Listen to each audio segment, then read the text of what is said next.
18-19 तारखेला फार मोठी उधळण झाली बरं का. सर्वसामान्य जनतेच्या घामाचा पैसा, ज्यांनी अहोरात्र कष्ट केलं, घाम गाळला, डोळ्याची चाळण केली, त्यांचा पैसा नको नको त्या मार्गाने लोकांनी लुटला आणि तोच लुटलेला पैसा या 2 दिवसाच्या काळामध्ये वापरला गेला. दारवा असतील, पार्ट्या असतील, हॉटेल असतील, जेवणं असतील, अनेक रॅल्या असतील, मोठमोठे बॅनर, हजारो फुटांचे, 200-200, 400 फुटांचे बॅनर असतील, याच्यावरती खर्च केला.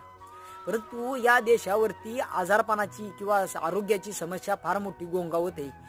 तरी सुद्धा या समस्येवरती कुठलाही निर्णय न घेता आपल्या सर्वसामान्य जनतेचा पैसा नको त्या मार्गाने भरकटवला जातोय.